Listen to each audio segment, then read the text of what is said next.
আমার এ জন্ম গেল বৃথা। আচ্ছা বলুন, আমরা মানুষ হয়ে এসেছি কেন? আমরা তো মানুষ। মহাজন কলম দিলেন, পৃথিবীর মধ্যে সর্বশ্রেষ্ঠ উন্নত জীব হচ্ছে মানুষ। 84 লক্ষ জনি ভ্রমণ করবার পরেই পাই মানব জন্ম। শুধু খাওয়া ঘুমা সন্তান জন্ম দিয়ে চলে যাবার কাজ, সেই জন্য মানব জন্ম দিয়েছেন। কোন এক মহাজন তার লেখনী দ্বারা প্রকাশ করে দিয়েছেন কেন আমরা এলাম। কৃষ্ণ ভজনে তরে সংসারে আইন। আমার কথা বোঝা যাচ্ছে? আমার কথা আপনারা বুঝতে পারছেন? আমরা এলাম কেন? কৃষ্ণ ভজনে তরে সংসারে আইন। মিছে মায়ায় বদ্ধ হইয়া বৃক্ষ সম হইন। বৃক্ষ মানে কি? গাছ। গাছ তার ইচ্ছা শক্তি থাকলেও চলতে পারে না। আচার্য জগদীশচন্দ্র বসু তিনি প্রমাণ করলেন গাছেরও প্রাণ আছে, কিন্তু গাছ অন্য জায়গায় যেতে পারে না। মানুষ তদ্রূপ গাছের মতো হয়ে যায়। ফললোপী পুত্র কন্যা ডাল ভাঙি পরে, কালরূপী পক্ষ এসে তাহে বাসা করে। আমরা সময় পাই না। আমার এ জন্ম গেল বৃথা কেন? যেদিন মায়ের গর্ভে ছিলাম ঊর্ধ্ব পথে হেড মন্দে, সেদিন জগৎপতিকে কথা দিয়েছিলাম, হে ভগবান তুমি মাতৃগর্ভ যাতনা হইতে মুক্তি দাও, মর্তে গিয়ে তোমার ভজন সাধন করব। তিনি দয়াময়, তিনি কৃপাময়, তিনি প্রেমময়। তিনি কৃপা করে আমার জন্ম দিলেন। এই জন্মদ্বীপে আমি জন্ম নিলাম, মায়া এসে আমাকে গ্রাস করে নিল। বাল্য কাল গেল খেলাধুলায়, যৌবন কাল গেল রসের বেলায়, বার্ধক্য কাল এলো তারা বলা হরি বলার আর আমার সময় নাই, সময় নাই, সময় নাই। সেই জন্য বললাম আমার এ জন্ম গেল বৃথা। ওই আমি আসিলাম যে কাজে, সে কাজে নাম যে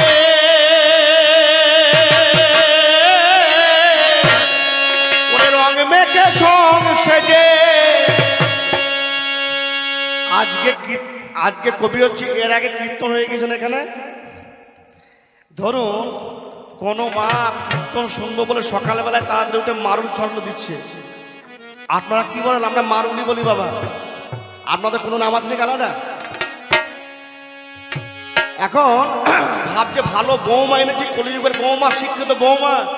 শাশুড়ি হয়তো কীর্তন শুনতে যাবে বলে শাশুড়ি ভাবছে যে আমার বৌমা প্রেসার কুকারে মটর সিদ্ধ করতে দিয়েছে, মটর কলায় ঘুগনি করে দেবে, খাবো, খেয়ে যাবো কীর্তন শুনতে।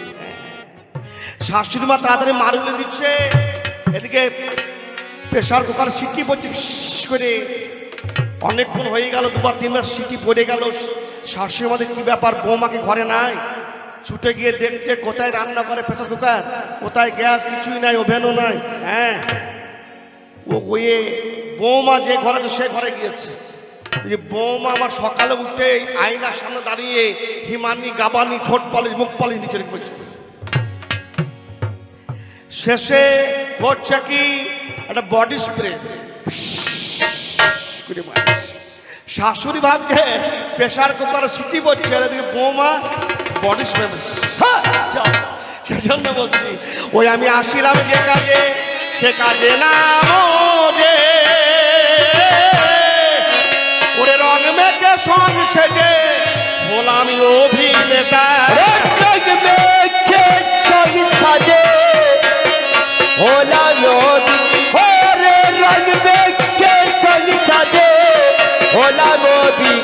আমার এ জনম গেল বৃথা, আমার জনম গেল বৃথা, আমার জনম গেল বৃথা, আমার জনম গেল বৃথা, আমার জনম গেল বৃথা, আমার জনম গেল বৃথা। আমার ওরে পরমার্থ ভুলে অর্থের অন্বেষণ, দেশে দেশে করে বেড়াই সর্বক্ষণ। পরমার্থ ভুলে অর্থের অন্বেষণ। দেখুন লোকে বলে, যারা জ্ঞানের কথা বলে, যারা জ্ঞান দিয়ে বেড়ায় তাদেরই জ্ঞান থাকে না, নাকি বলুন? অনেকে বলে না। আমি পরের কথা বলবো না, আমি নিজের কথাই বলি। অর্থ কি আর পরমার্থ কি? অর্থ মানে টাকা, নাকি বলুন? আর পরমার্থ কি? স্বয়ং গোবিন্দ। আমি জানি জেনে শুনে এই কাল পেটের জন্যে এই আপনাদের দেশে যে ঘুরে বেড়ায়, নাকি বলুন? এই কবি গান করে বেড়াচ্ছি, এত দেশ ঘুরে বেড়ায়, এই গোলাটা বোঝাই হয় না নাকি মা? হরিবল হরিবল। এই গোলাকে পূরণ করবার জন্য আমাকে দেশ বিদেশে শুকনো কাঠের ঢোল আর মুখের বল নিয়ে বেরিয়ে বেরিয়ে বেড়াতে হয়, নাকি? করছে কি? পরমার্থ ভুলে অর্থের অন্বেষণ দেশে দেশে করে বেড়ায় সর্বক্ষণ, সাধু গুরু ব্রাহ্মণ পেয়েও দর্শন, সাধু গুরু বন্ধু পেয়ে দর্শন।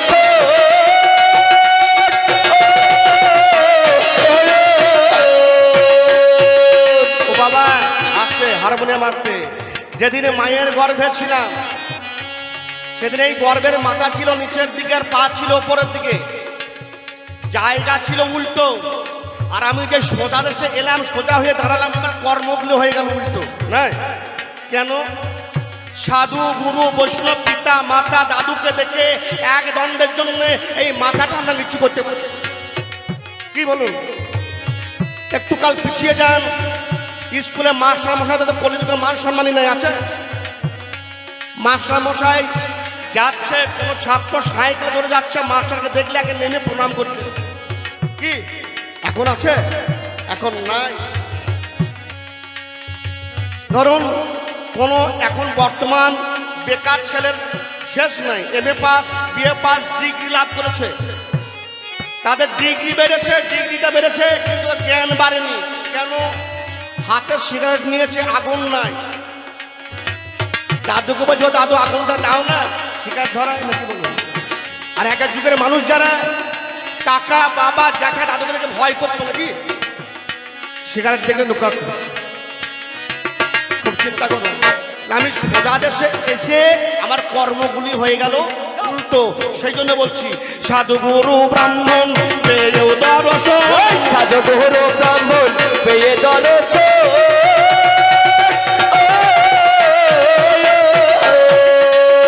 ওরে ভক্তিতে নত, ভক্তিতে নত করি নাই এ মাথা, ভক্তি পেল দাতের, ভক্তি পেল দাতের পেয়ে দর্শন। বিয়ে জনম গেল বৃথা, আমার জনম গেল বৃথা, আমার জনম গেল বৃথা, আমার জনমে গেল বৃথা আমার।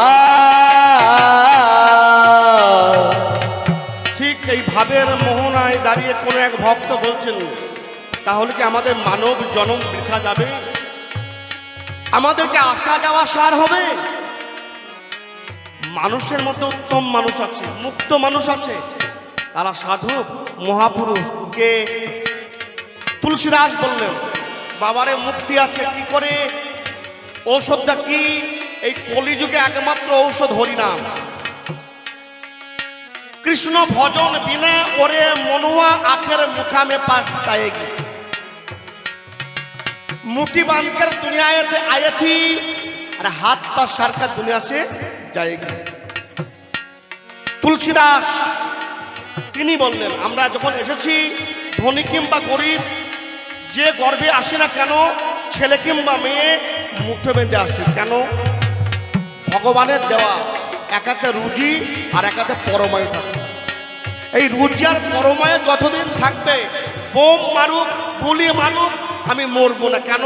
সেই পরম কারণিক ভগবানের দেওয়া আমার আয়ু আছে। ক্ষণিকের জন্য হসপিটালে ভর্তি হয়ে থাকবো, আবার ফিরে আসবো। ভগবান বলেন, বাবারে যে বস্তু দিলাম যেন সেই বস্তু নিয়ে ফিরে এসো। ও বাবা, আমরা পারি?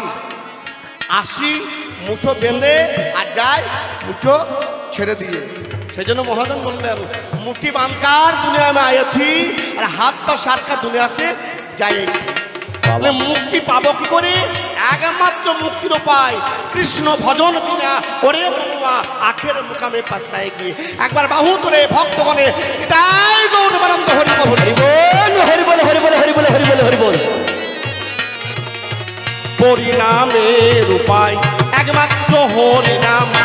এ মুক্তি থাকিতে সে নাম না করিলাম। পরিণামের উপায় একমাত্র হরিনাম। এ মুক্তি থাকিতে সে নাম না করিলাম। সংসার মোহ মায়ায় জড়িয়ে পড়িলাম ওই সকাল হব মাহাই জড়িয়া পড়ি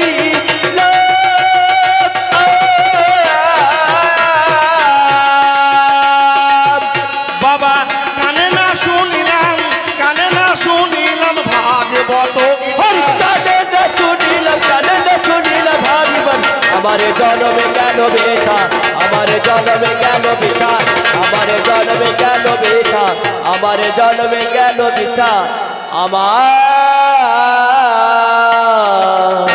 দয়াল আমি তাই তোমারে ডাকি হে হরি আহাই আহাই মরি মরি তাই তোমারে ডাকি হে এ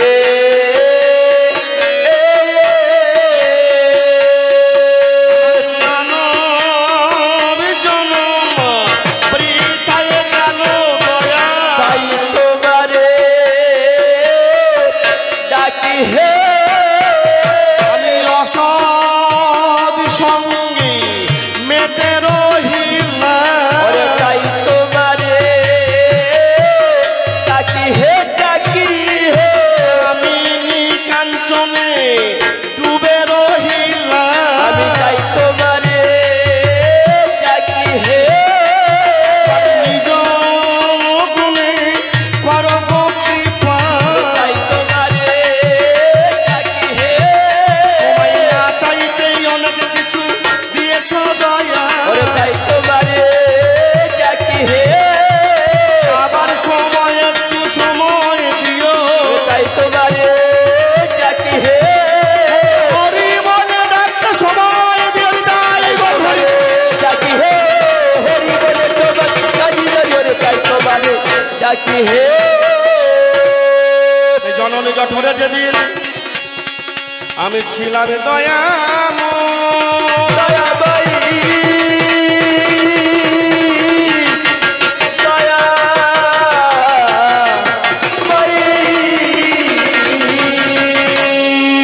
আমি সেই দিনই তোমার দেখা পেয়েছিলাম দয়াময় সেদিন করো জোরে দয়ালে তোমারে কত ডেকেছিলাম আজ করুণ স্বরেতে সেদিন কত যে কাঁদিলাম ওগো তারপরে যেদিনই আমি হইলাম ভূমিষ্ঠ আমার বায়ুর সঙ্গে দেহের মধ্যে হলো মায়া প্রবিষ্ট ওগো বাল্যকালে বাল্যলীলা খেলতাম ধুলা খেলা আজ খেলিতে খেলিতেই আমার অধিক হলো বেলা ওরে কাল কমে যৌবনেতে পদার্পণ করি আমার মা বাবা তাই এনে দিল একটি পরের নারী তার সঙ্গে দিন চলে যায় আমার রঙ্গ রসে আমার গোলার ধানেতে তখন লেগে গেল বেশি তাই বলি মাই ও ভবানী ভবানী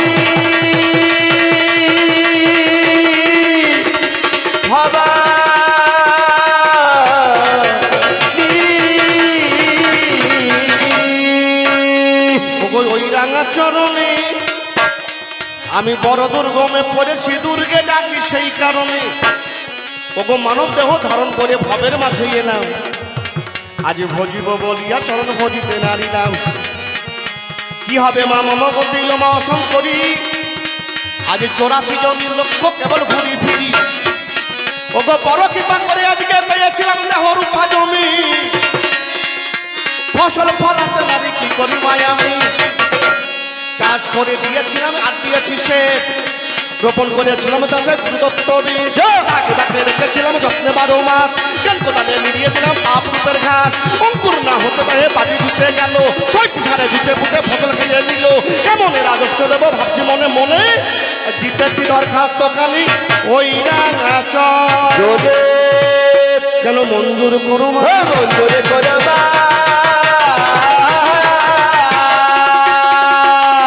তোমার ওই চরণ এই নিবেদন মঞ্জুর যেন করো মা মাগো লয়ে আজি তব নাম আসরেতে দাঁড়াইলাম মরি মরি রে লয়ে আমি যাব না আসর মাঝে দাঁড়াইলা লয়ে আজি তব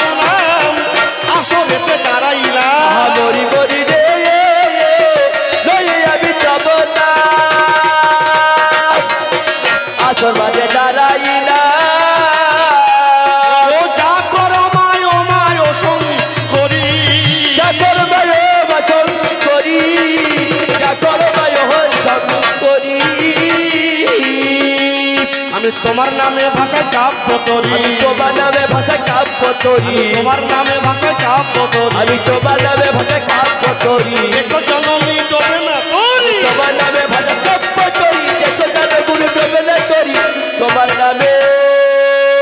মাননীয় সতী সমাজ, যখন গণদেবতা আসনে অধিষ্ঠান হয়ে যায়, তখন আর দ্বিতীয় পাল্লাদারকে বেশি লেকচার, বেশি পাঁচালি না করে, ছড়া না করে, আপনাদের দেহ বিষয়কে লক্ষ্য করে সেই বিষয়কে ধরে গান করায় সেও।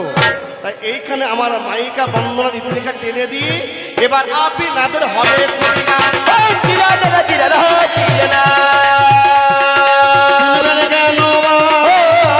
চিরানা চিরানা চিরানা নাম কি আমার সোমনাথ দাস, ওরে চিরানা চিরানা চিরানা বাজার সতে বাড়ি, চিরানা চিরানা চিরানা মুর্শিদাবাদ জেলার ভিতরে চিরানা চিরানা চিরানা আমি বসত করি। চিরানা চিরানা চিরানা গুরুদেব কাঞ্চন মন্দ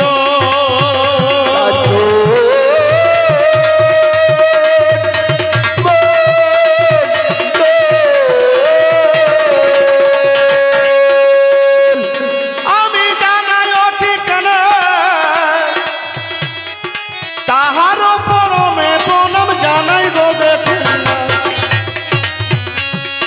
গুরু আমার কল্পতরু পিতার সমান, তাহার দেশে আমি গাই যে কবির গান। এই কীর্ণাহার গ্রামে অরণ্য কালীতলায় এসে বাসা ঘরে বসে আমি শুনতে পেলাম শেষে সেকালারি একালেতে হবে কবির গান। বসে বসে শুনবেন আমার জ্ঞানী শ্রোতা এখন। যিনি আমার বিপক্ষের পাল্লাদার অম্বিকা সাহা, তাকে সাজিয়ে দিলেন একালের ভূমিকায় অর্থাৎ কলিকালের ভূমিকায়, আর আমাকে সাজিয়ে দিলেন সেকাল অর্থাৎ সত্য, ত্রেতা, দাপর, এই তিনটি কাল আমাকে দিয়ে যা হয়ে গিয়েছে আর ওনার যা ঘটছে এই নিয়ে হবে কবিগান। আমার যুগে শিক্ষানীতি, সমাজনীতি, রাজনীতি, মানুষের ব্যবহার কি, আর তোমার যুগে শিক্ষানীতি, সমাজনীতি, রাজনীতি, তুমি জগতে কি দিলে আর আমি কি দিয়েছি, এই নিয়ে হবে কবি গানেরই আলোচনা। কবি গানের আলোচনা শুনবেন আজকে 10 জন কবি গানের আলোচনা যথারীতি সেই বিষয়কে লক্ষ্য করে, সেই বিষয়কে আশ্রয় করে তিনি দাঁড়িয়ে গিয়েছেন একালের ভূমিকাকে অবলম্বন করে। আমাকে একটা সম্পর্ক পাতিয়ে নিলেন, উনি হলেন নাতি বা নাতনি, আর আমাকে সাজিয়ে দিলেন দাদু। দাদু আর নাতনি একটা মধুর সম্পর্ক, এই সম্পর্ক নিয়ে একটু গানের আলোচ্য বিষয় আলোচনা করছে। দেখো, যদি আমি তোমার দাদু হই, আমরা কেমন, যেমন বট গাছ, বট গাছের একটা সময় আসে পাতা ঝরে যায় আর কিছু পাতা গজায়, নাকি বাবা? কিশলয় অর্থাৎ কচি পাতা, নাকি বলো? হ্যাঁ, যখন গজায় সব পাতা ঝরে যায় না, কিছু কিছু পাতা ওই কচি পাতাকে ঢেকে রাখে, নাকি? প্রখর সূর্যের তাপ এই কচি পাতাগুলি, কিশলয়গুলি সহ্য করতে পারে না, তাই তাকে আশ্রয় করে রাখে। যখন তার পাতা একটু গজিয়ে যায়, দু পাতা, তখন সেই পুরো পাতাগুলি ঝরে পড়ে যায়, নাকি বলুন?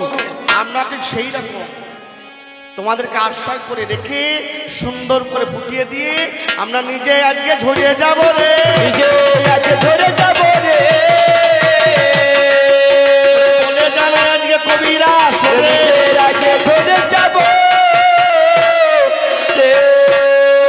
এই জায়গাকে লক্ষ্য করে ক্ষীরসাগরের কূলে নাকি আমাকে দেখতে পেয়ে আমার নাতনি কিছু কথা আমাকে জিজ্ঞাসা করেছে। জিজ্ঞাসা করেছে, ওগো জিজ্ঞাসা করে জিজ্ঞাসা করেছে, ওগো আমার দাদু মনি জিজ্ঞাসা আমায় করেছে গোদ করে। এখন 4 বেদ 14 শাস্ত্র 18 পুরাণ এই নিয়ে চলে গান, বাংলার কবি গান।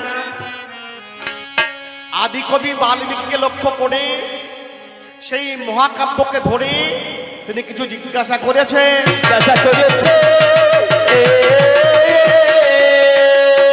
বলো দাদু আমায় খুলে। জিজ্ঞাসা আমায় করেছে গোদ করে। জিজ্ঞাসা ইনি নব্য যুগের সভ্য বাবু জ্ঞানী ছেলে, ইনি বুঝতে পারছেন না, জ্ঞানী মেয়ে ইনি বুঝতে পারছেন না। হে দাদু, তোমাদের যে মোটা মোটা গ্রন্থ পড়ে বুঝতে পারছি না। কি ভাগে জামাই বাড়িতে এলো, ওরে তাই শাশুড়ির ছেলে হলো। ওই আহা মরি মরি ঢেলে ভাগে জামাই বাড়ি এলো, তার শাশুড়ি ছেলে হলো।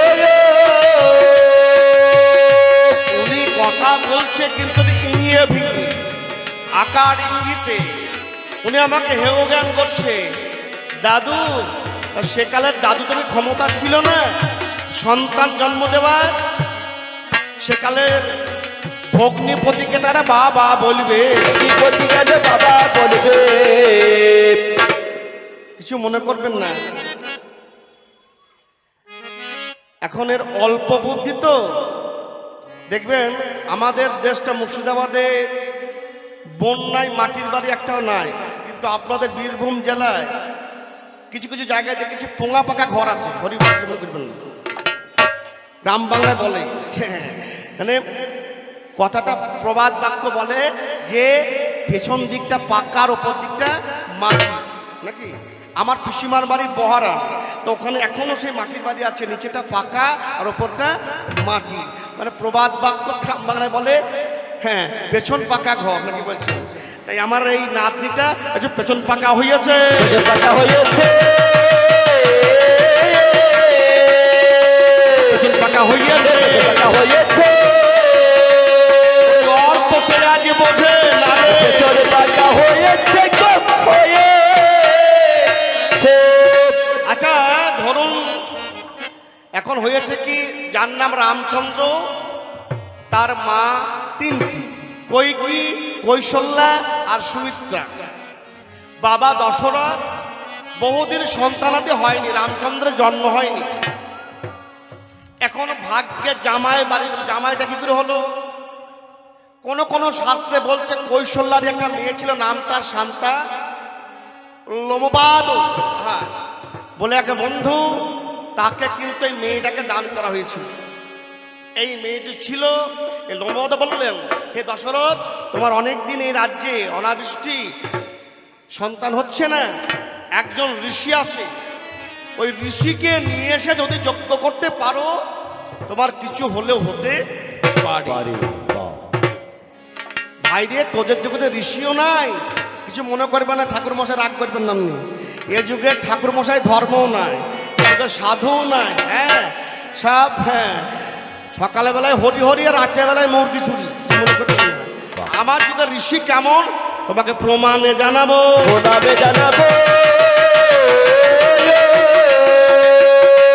তোমাকে প্রমাণে জানাবো, আমার নারী প্রমাণে তোমায় জানাবো। বিভাণ্ডকের নামে মনি বলিয়া জানাই রে, বলি বলি রে বিভাণ্ডকের নামের মনি বলিয়া জানাই রে। তার নন্দন ঋষ সিংহ, তার রঙ ঋষি সিংহ বলিয়া জানাই রে, বলিয়া জানাই রে। ঋষ সিংহ মণি কিরকম? বিভাণ্ডক মণি একদিন সুরধনির তীরে স্নান করতে গিয়ে স্বর্গের এক অপ্সরীকে দেখে তার ব্রহ্মবস্তু স্খালন হয়ে গিয়েছিলেন। সেই ব্রহ্মবস্তু মেদিনীর উপরে, ঘাসের উপরে পড়েছিলেন। এমন সময় এক হরিণী চড়তে গেল বনে, শুদ্ধ জলে মনে করে খেলো বসে খেলে। ওরে সাধুর বস্তু কষ্ট নাই হয় রে ধরা তলে, গর্ব হয়ে গেল হরিণীর বলি তোমায় খুলে। সেই গর্বে সন্তান আজকে জন্ম দিয়ে দেয়। হলো কি, মাথাটা হয়ে গেল মানুষের মতো আর শিং বেরিয়েছে হরিণের মতো। মানুষের বাচ্চা যখন জন্ম দিয়েছেন হরিণী, মানুষের বাচ্চা জন্ম দিয়ে এ ভয়ে পালিয়ে গিয়েছে, ভয় পালিয়ে গিয়েছে। মাটিতে পড়ে কেঁদে বেড়াই রে, ভয়ে পালিয়ে গিয়েছে। ওই বিবান্ডক মণির ব্রহ্ম তেজ ব্রহ্মবীর্য খেয়ে হরিণীর গর্ভে সন্তান হলো। মাথাটা হলো কি হরিণের ন্যায়, অর্থাৎ শিং আছে হরিণের এবং দেহটা মানবের নাই। সেই ছেলে কাঁদছে, এমন সময় সেই রাস্তা ধরে বিবান্ডক মণি স্নান করতে যাচ্ছে, ছেলে উয়া উয়া করে কাঁদে রে। কি বলিব আমি, লক্ষ্য করে সেই মণি ছেলের কান্না শুনি, ছেলের কান্না কানে শুনে সেই মণি গেল। ওরে সেই ছেলেকে কোলে বাবা অমনি তুলে নিল। তোদের যুগে তো অনেক ছেলে ট্রেনে পড়ে থাকে রে, কি মা বাবার হিসাব নাই, কত ছেলে ট্রেনে হসপিটালের ট্রেনে ঝোড়ে পড়ে আছে, লজ্জা লাগে না? যদি একবার ফেসবুক খুলুন দেখবেন কি অবস্থা। সে যুগে সেই ছেলে পড়ে আছে, বাবা ধ্যান করে দেখলেন কে, আমি ওরও যত সন্তান। সেই ছেলেকে নিয়ে গিয়ে আশ্রম করে সে আশ্রমে রেখে ছেলে আস্তে আস্তে বাড়ছে। নারী কি জানে না, মেয়ে ছেলে কি চেনে না। বাবা গিয়েছে মাদুরগুড়ি করতে, ছেলে খেলা করছে। লোমবাদ বললেন এক কাজ করো, ওই বিবান্ডক মণির পুত্র ঋষিসিংহ নিয়ে এসে এই অযোধ্যা রাজ্যের যজ্ঞ করো, যজ্ঞ করলে তোমার সন্তান হলেও হতে পারে। বল এমন ঋষি আছে তোদের যুগে? আছে? তোদের যুগে ছেলেরা, যুবক ছেলে সব সিঙ্গাপুরি কলার মতো, নাকি বলছেন?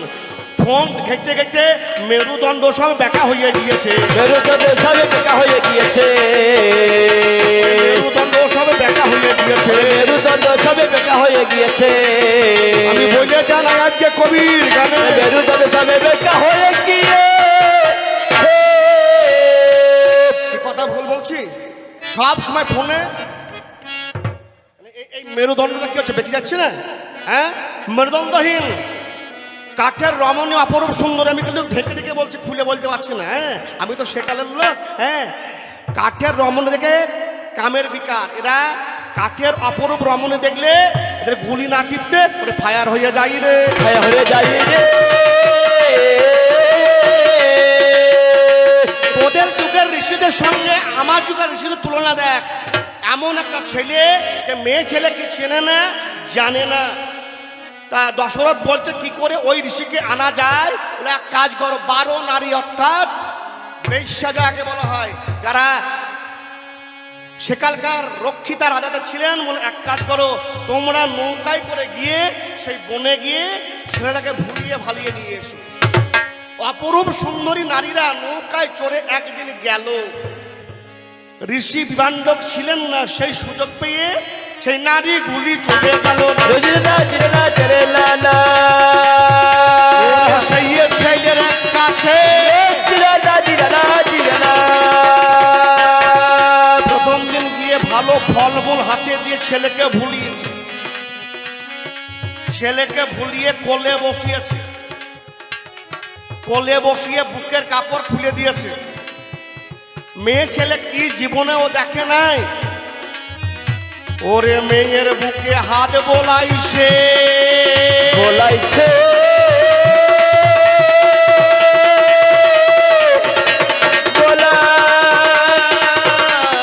বলাইছে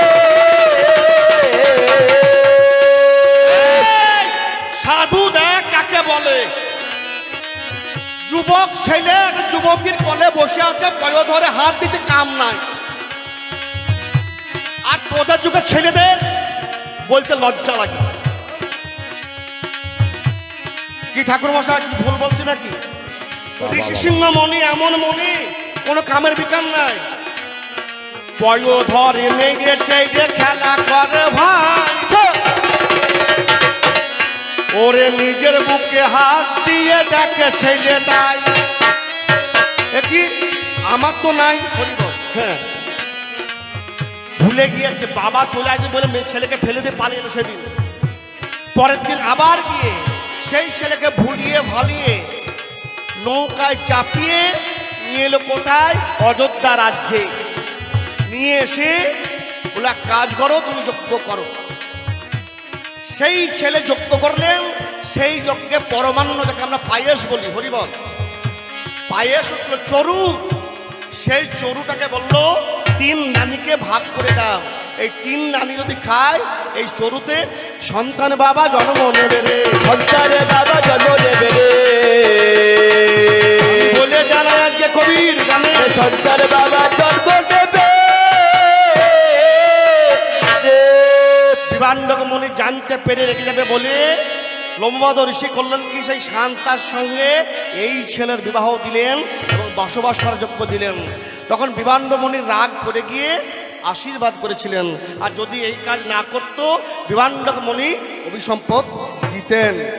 সেই ঋষি কি করলেন? যজ্ঞের দ্বারা যে চরু উঠলেন সেই চরু তিন নানীকে ভাগ করলেন, আর তিন নানী ভাগ করে খাওয়াতে সেই গোলক বিহারী হরি স্বয়ং গোবিন্দ রামের রূপে ধরা পড়ে জন্ম নিয়ে নিল রে। বরি বরি রে রামের রূপে ধরার পরে জন্ম নিয়ে নিল রে। সত্য কথা তোমার কাছে বলিয়া জানাই রে, বলিয়া যাই রে। এইবার একটা বাস্তব কথা বলি। ধরুন এইরকম কোন শাশুড়ির বহু আগে ছেলে হয়েছে, মানে মেয়ে আর বাচ্চা টাচ্চা হয়নি, বাচ্চা নেবার ইচ্ছা আছে।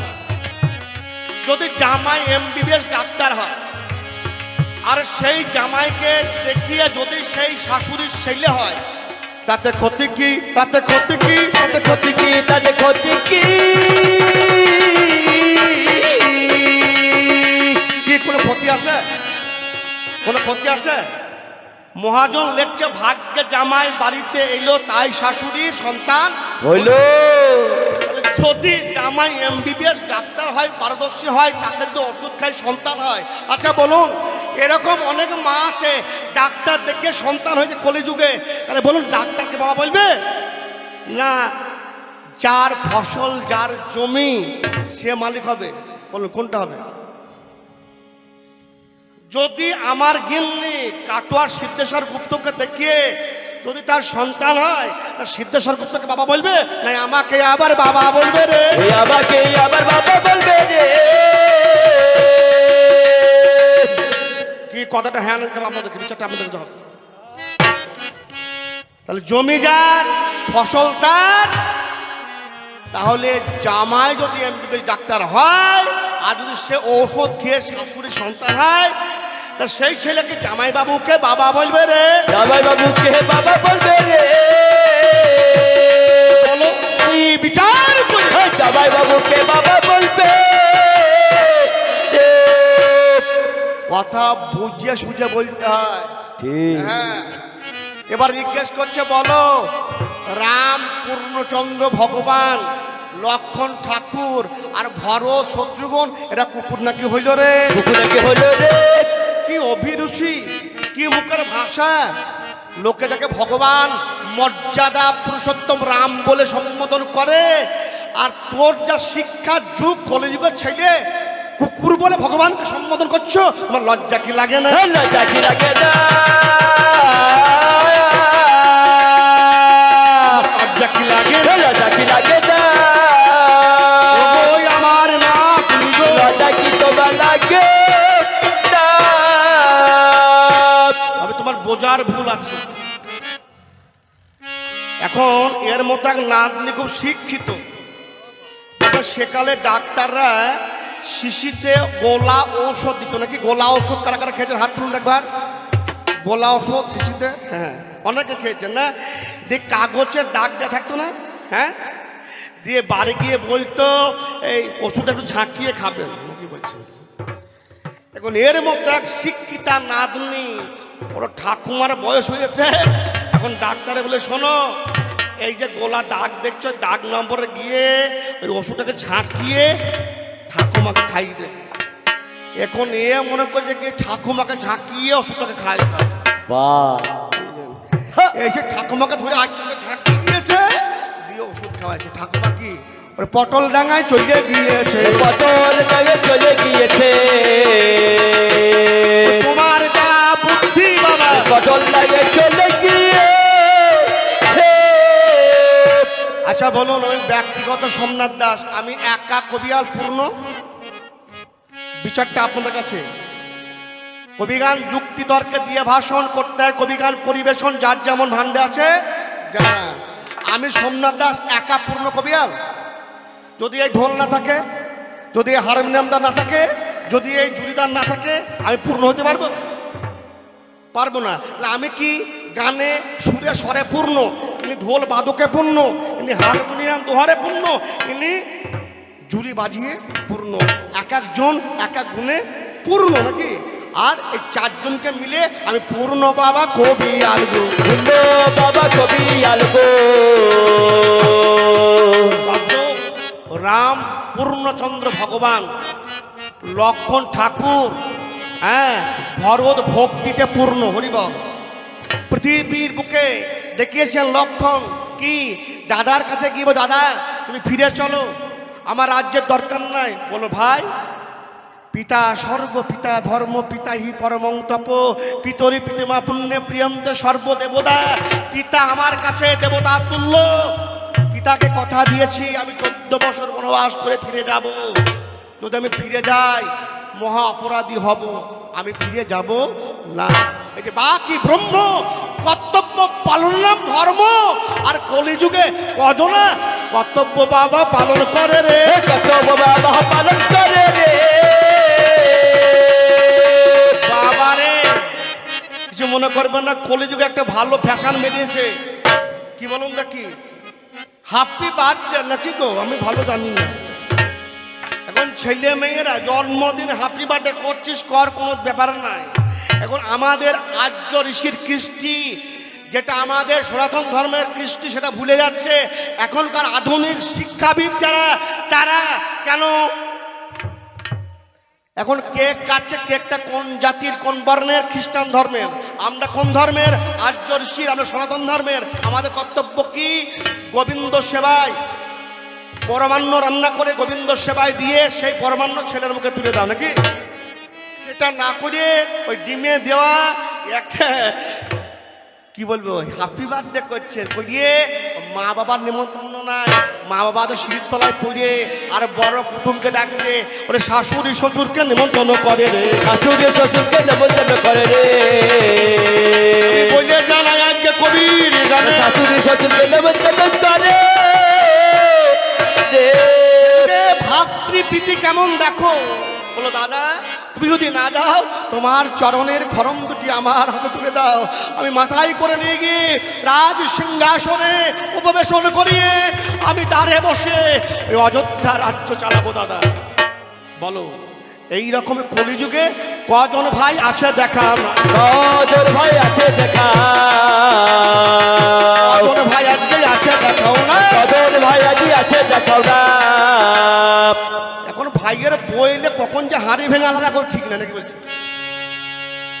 দেখো ভরত, দেখো লক্ষণ, লক্ষণ তো বনবাস নয়, কত শিক্ষা দেখো রামায়ণে, রামায়ণে কত শিক্ষা চিন্তা করো। তাহলে ভরত ভক্তিতে, আর শত্রুঘ্ন শত্রু নিধনে, শত্রুঘ্ন শত্রু নিধনে। ভরত ভক্তিতে পূর্ণ আর শত্রুঘ্ন শত্রু নিধনে। যেটা লবণ দৈত্যকে মেরে, এটা আমরা মথুরা বলি নাকি বলছেন, মধু দৈত্যের রাজ্য ছিল, মধু দৈত্যকে বধ করে সেই জায়গাটা মথুরা নাম পেয়েছেন। সেটাকে কে করেছিলেন? কে ত্রেতা যুগে নাম যার এই শত্রু ঘন। তাহলে এই চারজন চারটি গুণে পূর্ণ। তোমায় আমি জানিয়ে দিলাম, তোমায় আমি জানিয়ে দিলাম, ওই আমার না তুমি গো, তোমায় আমি জানিয়ে দিলাম। ওরে আরেক কথা জিজ্ঞেস করে ইহদিরা না না না, এই কবির ওই আসরে, ইহদিরা না না না না না, ওরে ওগোই আমার নাতনি, ইহদিরা না না না, আমি বসে শুনি এখানে, ইহদিরা না না না না না। আমার সত্য তেতা দাপরে কোথাও পাইনি, খালি পেয়েছে কোথায় তেতাতে। বলছে যখন লক্ষণ শক্তিশালে পড়ে গেল আর হনুমান গেল গন্ধমাদন পর্বতে, পর্বতান্তে যখন পর্বত রাত্রিকালে আনছিলেন। আচ্ছা আপনারা বলুন, পর্বত রাত্রিকালে নন্দীগ্রাম দিয়ে বইয়ে নিয়ে আসছে আর উনি বললেন ছায়া পড়েছে না? আচ্ছা রাত্রিতে ছায়া পড়ে? আমার কথা একটু হ্যাঁ দেবেন। যেদিন পূর্ণিমা হয়, সেদিন পূর্ণিমা ছিল ঠাকুরমশাই? সেদিন পূর্ণিমা ছিল না। পূর্ণিমা না থাকে ছায়া কেমন করে হইল বলো না? ছায়া কেমন করে হলে বলো না। শুধু কবি করলে হবে না, বলছেন শূন্য ভুনো কানা তিনজনা পথ পায় না। তাহলে যেদিন গেল কে নামজার হনুমান, যখন গন্ধমাদন পর্বত নিয়ে আসছে উনি বলছেন যে ছায়া দিকে চলে এলেন কে? যে নামজার ভরত।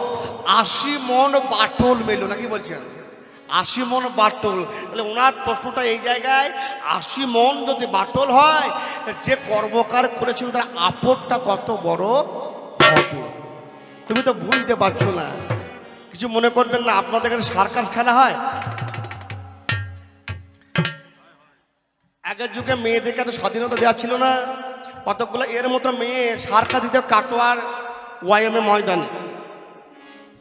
তা বাবারা বলছে না যাওয়া হবে না। এখন ওই কতগুলো মেয়ে ঠাকুমাকে বেশ কায়দা করে বস করে ফেলেছে। বলে ঠাকুমা বাবাকে বলো না, বলে তুমি যাবে, আমরা কাটোয়ায় গিয়ে ওই ওয়াইএমএ ময়দানে সার্কাস দেখবো। ঠাকুমাকে মজিয়ে নিয়ে ঠাকুমা বাবার কাছ থেকে ছাড় করে নিয়ে মেয়েগুলোকে নিয়ে গিয়েছে সার্কাস দেখতে। এখন এদের ঠাকুমার দল, তিনি সার্কাসের খেলা কি হবে, ৮ ঘন্টা দেরি আছে। বলল হাতিতে বল খেলবে, জোকারে সাইকেল চালাবে, টিয়াতে ঠোঁটে করে বল নিয়ে বেড়াবে।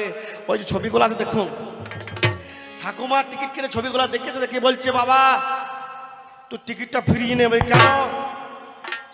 বললো যে খেলাগুলি হবে তো বাইরের ছবি দেখে নিলাম, তো টিকিটটা ফিরিয়ে নে।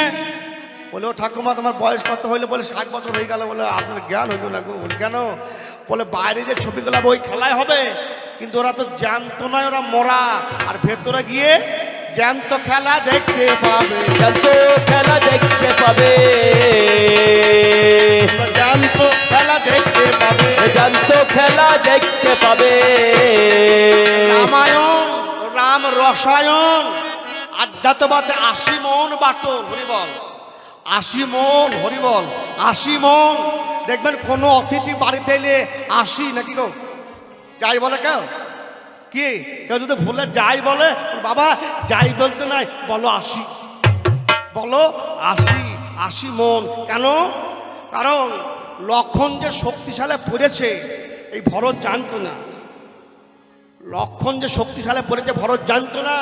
হনুমান যখন উড়ে যাচ্ছে তখন ইনার শঙ্কর্ষণ বাণের দ্বারা তাকে নামিয়েছিলেন। বলে হনুমান কি ব্যাপার? বলে এরকম খুড়ো ঠাকুর শক্তিশালী পড়ে গিয়েছে, এক রাত্রির মধ্যে বিশল্যকরণী, অস্থি সঞ্চারণী, প্রাণ সঞ্চারণী, মৃত্যু সঞ্জীবনী, এই 4টি ঔষধ নিয়ে গিয়ে লক্ষণে ক্ষতস্থানে না দিলে সূর্য উদয় হলে লক্ষণ ঠাকুর মারা যাবে। সেই কারণে তখন বললে তুমি যখন নামিয়েছো আবার আমাকে তোলাবার চেষ্টা করো, হরিবল। হ্যাঁ, ভরতকে ভার যে নিতে পারে, হরিবল, ভরতকে ভার যে নিতে পারে, হনুমানকে পবন, হরিবল। এই বানের দ্বারা আবার যেখানকার বস্তু সেখান তুলতে হবে। 1 মন 2 মন হলে এই পবনকে তোলা যাবে না। কি এটা? ক্ষেত্র খিতি, খিতি মাটি, মাটিতে যদি বান স্পর্শ করে যায়, সঠিক যদি কেউ গুরু ধরতে পারে, হরিবল, সঠিক যদি কেউ গুরু ধরতে পারে, তবে মরা গুরু হইলে হবে না, হরিবল। জ্যান্ত গুরু, যে ভার নিতে পারে, যে ওজন নিতে পারে, গুরু ভার যে নিতে পারে, গুরু কাকে বলবো, যে গুরু ভার নিতে পারে সে হবে গুরু। তাহলে পবন হচ্ছে গিয়ে কে? এই যে বাতাস 21,600 বার গমনাগমন করছে, 1 মন না হলে পরে এই পবন কাজ তোলা যাবে না। 2 মন হলে পরে এই মন নিতাই গৌর হরি বল। হ্যাঁ, সেদিন ভরতকে 80 মনে আবার তুলে দিলে, 80 মনে তুলে দিয়ে রামচন্দ্র রমন তত্ত্ব, লক্ষণ লক্ষ্য বস্তু। আমাদের সাধারণ জীবের লক্ষ্য ভুল হয়ে যায়, আর তাই বান এলোমেলো জায়গায় লেগে আমাদের বস্তু নিম্নগামী হয়ে যায়। এই সাধু গুরু বৈষ্ণবকে আশ্রয় করিয়ে এই তত্ত্ব জেনে মূলাধার, স্বাধিষ্ঠান, মণিপুর, অনাহত, বিশুদ্ধ, আজ্ঞা, সহস্যার, এখানে রাম চরণের বাস, রাম প্রণাম, আরাম, যেখানে আরাম পাওয়া যায়, আর আমাদের হারাম হয়ে যায়নি, তাই গৌর হরি হরি বল, হরি বল, হরি বল। বাঁচতে হবে। সেই তত্ত্বটা এই রামায়ণে ওরে বুঝিয়ে দিয়েছে, বুঝিয়ে দিয়েছে প্রেমানন্দে হরি বল।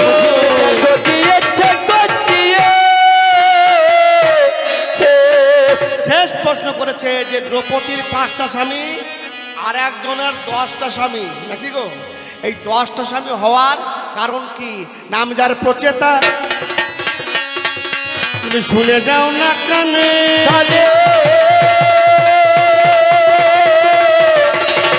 শুনে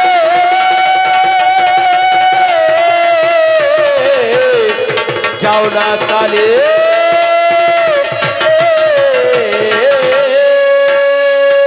আরিশা নামে একটা মেয়ে তোমার কাছে গায়, ক্রমে 4 বন্ধন, যারা মিথ্যা বলবো নাই, তারা হলো 10 ভাই, তোমার কাছে জানাই। দক্ষ প্রজাপতির পিতা যেজন হয়ে যায়, কেন 10টা স্বামী?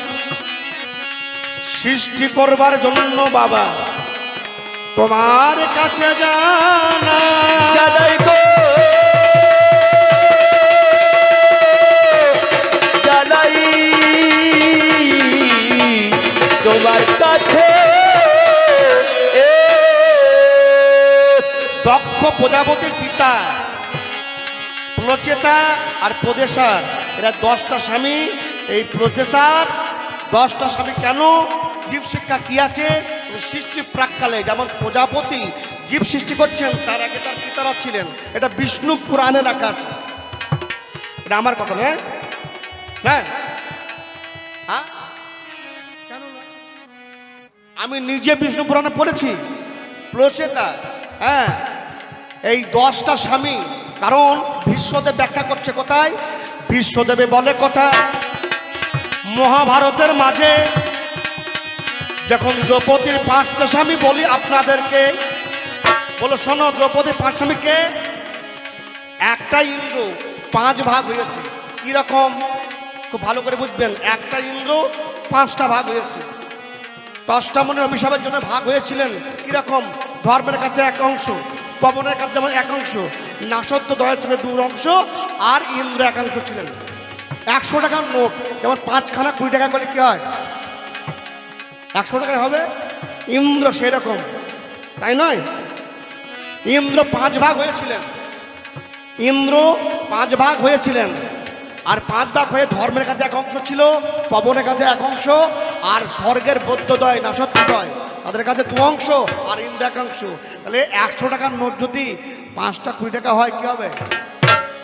100 টাকায় হবে।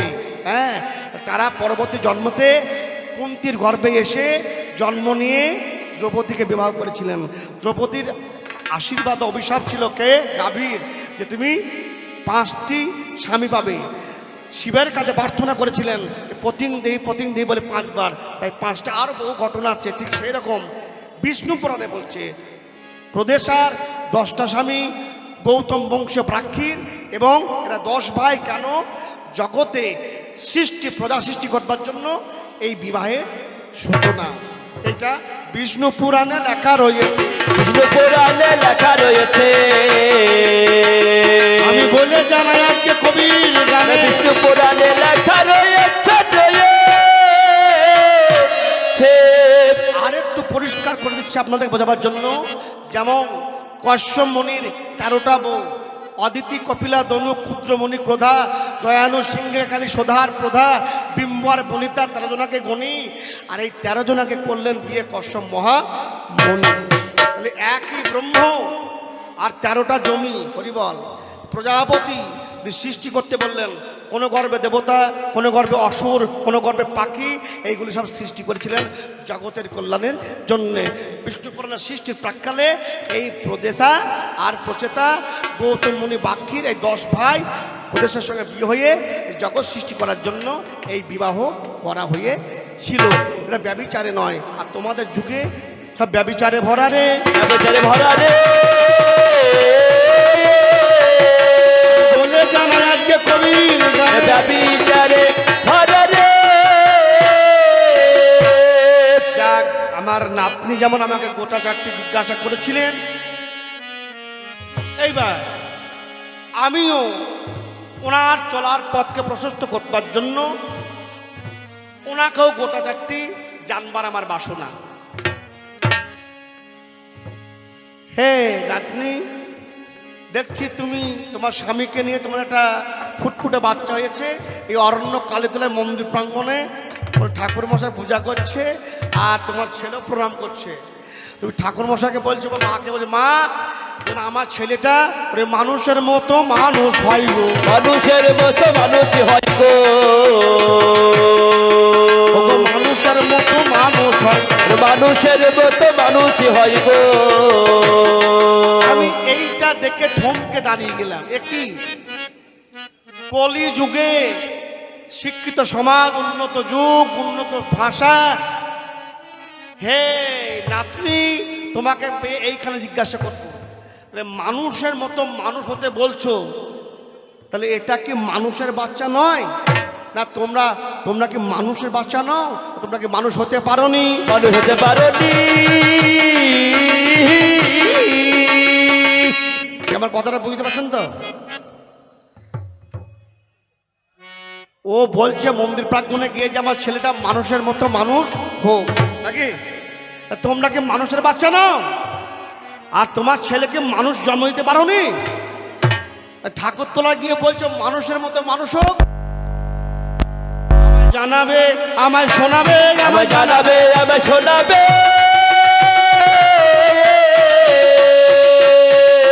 ও গো আমার না দিলি জানাবে, আমায় শোনাবে।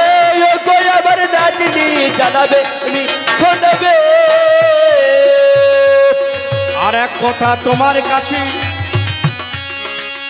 আমি বলে যাই, ধন্য ধন্য কলিযুগ শুনিতে গো পায় না। ধন্য ধন্য কলিযুগ। আমার যুগে প্রহ্লাদ হরিনাম করেছে, আগুনে পড়েনি, জলে ডোবেনি, নাকি? পরীক্ষা দিয়েছে। তোমার যুগে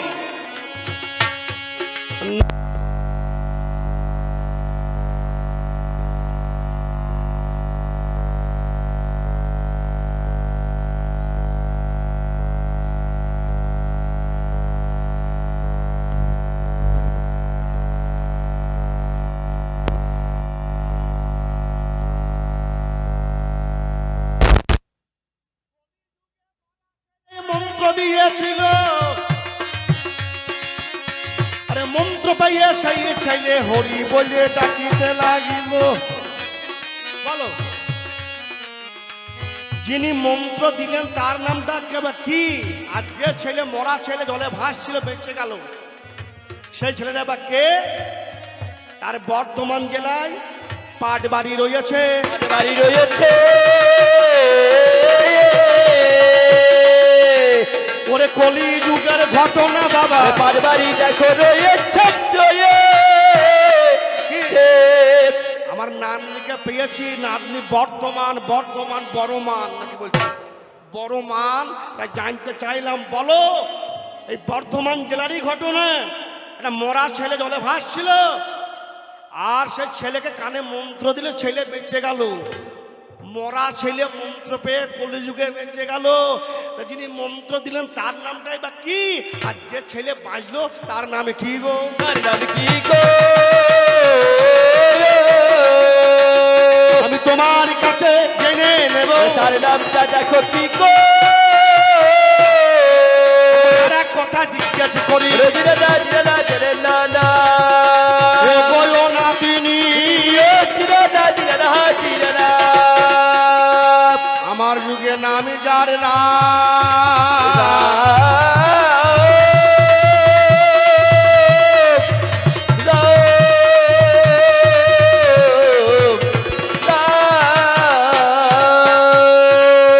নামে যার ভিগুরাম, যমদগ্ন ঋষি, যমদগ্নি ঋষির পুত্র, রেণুকার নন্দন।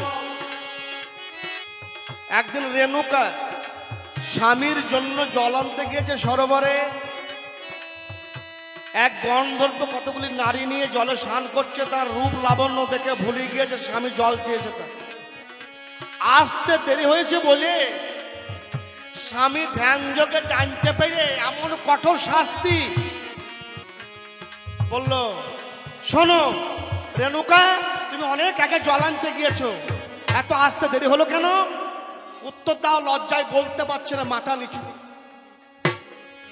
জানতে পেরে বললো, শোনো, 5টা ছেলে ছিল, বৃহৎ ভানু, বৃহৎ কর্ণ, প্রত্যেককে বলছে, বলো তোমার মায়ের মাথা কেটে দাও। 4টে ছেলে মাথা কাটতে পারলো না। তো বললো রাম, বলা ভিকুরাম বলা হয়, রাম আমি স্বর্গ পিতা ধর্ম পিতা এই পরমন্তব্য পিতরি পিতৃমা বন্যে প্রিয়ন্ত সর্বদেবতা, পিতা আজ্ঞা করছে তোমার মায়ের মাথাটা কেটে দাও। মায়ের মাথাটা কেটে দাও গো। সেদিন ভিগুরাম মায়ের মাথা কেটে দিয়েছিলেন কুঠার দ্বারা। মা যখন কেটে পড়ে গেল, বাবা বলছে তুমি বর চাও, কি বর নেবে?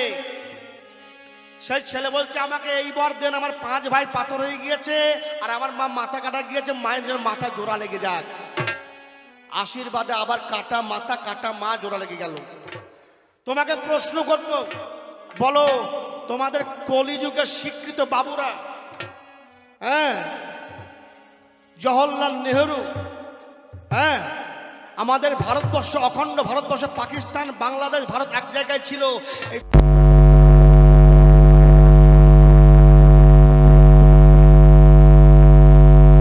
আমরা ভারতবাসী জ্বলে মরছি, তা সে যুগে মাকে কেটে জোড়া লাগিয়ে ফেলেছিল, আর তোমার যুগে মাকে কেটে জোড়া লাগাইতে পারলে না বন্ধু। জোড়া লাগাইতে পারলে না বন্ধু।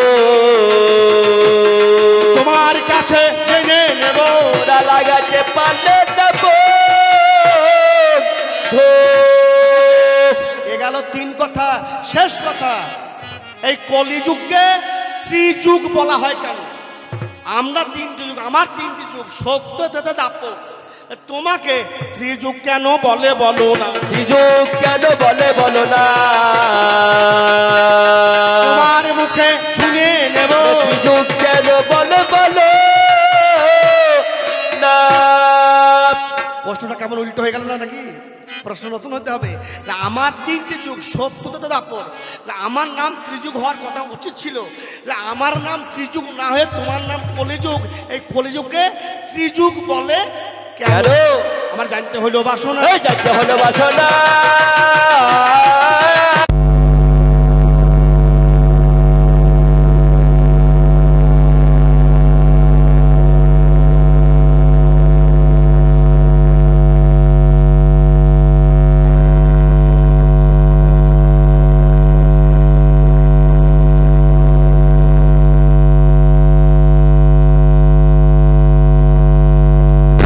ছাটনি গান করে আপনাদের বিদায় নেব। সত্য তেতা দাপর কলি, এই কলি এটা মর্ত জগৎ। যারা এসেছে সকলকেই মৃত্যুবরণ করতে হবে। তাই আমার কবি কলেবার কি বলছে, এ মরণ যার যেখানে আছে লেখা, চলে চরণ দুখানা, মরণ কারো বারণ শোনে না। সেই জন্য বলছি এ মরণ যার যেখানে আছে লেখা, ওরে চলে চরণ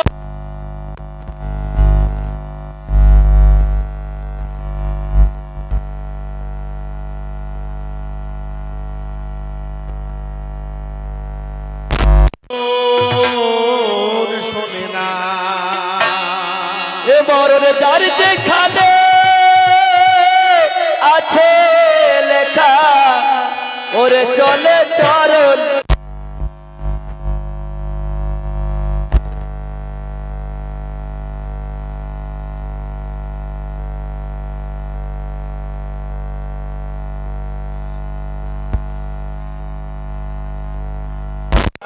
মরণ কারো বারণ শোনে না, মরণ কারো বারণ শোনে না গো সজনা, মরণ কারো বারণ শোনে না, মরণ কারো বারণ শোনে না। ওরে মাসি পিসি প্রতিবেশী পুত্র কন্যা ভারিয়া, তোমার সুখের লাগি যারা করে পরিচর্যা, তোমার সুখের লাগি তারা করে পরিচর্যা। ওরে যখন যার হবে সময় তখন আর কেউ কারো না, ওরে যখন যার হবে সময়, ওরে তখন আর তো কারো নাই। এই প্রাণ পাখিটাকে নিয়ে যায় কেউ দেখতে পাবে না, মরণ কারো বারণ শোনে না, মরণ কারো বারণ শোনে না গো সজনা, মরণ কারো বারণ শোনে না, এ মরণ কারো বারণ শোনে না, মরণ কারো বারণ শোনে না। ওরে দেনা পাওনা যতই থাক না সে ভাবনাকে ভাবে,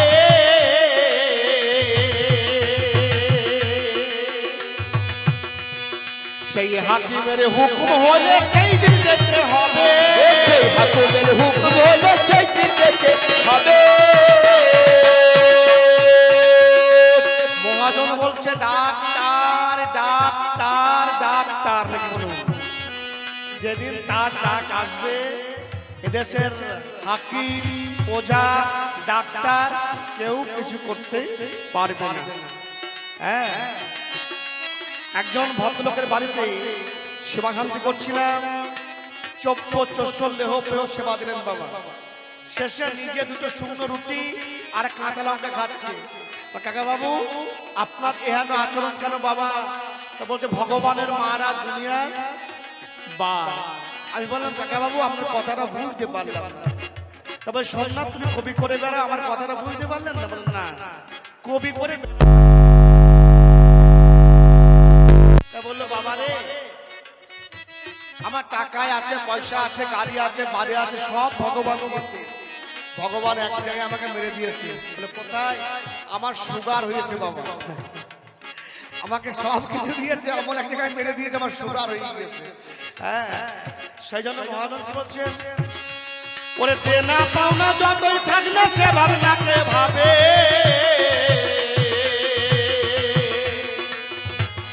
সেই হাকিমের হুকুম হলে সেই দিন যেতে হবে, সেই হাকিমের হুকুম হলে সেই দিন যেতে হবে। সেদিন আসবে ডাক্তার কবিরাজ, তাদের ঔষধে হবে না কাজ। সেদিন আসবে ডাক্তার কবিরাজ, ঔষধে হবে না কাজ। সুযোগ বুঝে কোন টাকা বাজাই বিষাদের বিছানা। ওরে মরণ কারো বারণ শোনে না, মরণ কারো বারণ শোনে না গো সজনা, মরণ কারো বারণ শোনে না, মরণ কারো বারণ শোনে না গো সজনা, মরণ কারো বারণ শোনে না, মরণ কারো বারণ শোনে না। ওরে দুদিনেরই খেলা ঘরে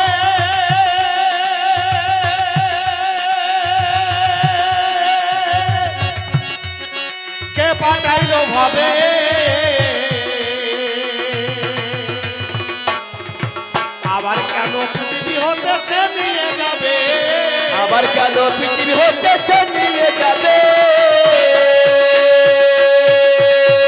মাগো আমরা সবাই খেলা করছি, আশা করি এখানে অনেক মা আছে ছোট্টবেলায় মাটির পুতুল নিয়ে খেলা করেছেন, এমন মা নাই? আবার হাত তুলুন তো যারা মাটির পুতুল নিয়ে খেলা করেছেন। হরিবল হরিবল।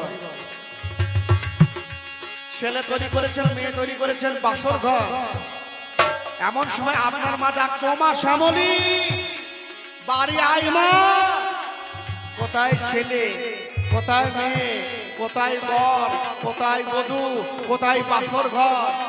চাঁদের হাট ফেলে দিয়ে ছুটতে ছুটতে মায়ের ডাকে সারা দিয়ে যেতে হয়। তদ্রূপ আমরা রঙ্গমঞ্চে সবাই করছি অভিনয়। কেউ আমার মায়ের অভিনয়, কেউ ভাইয়ের অভিনয়, কেউ বন্ধুর অভিনয়। আমরা পুতুল খেলা করছি।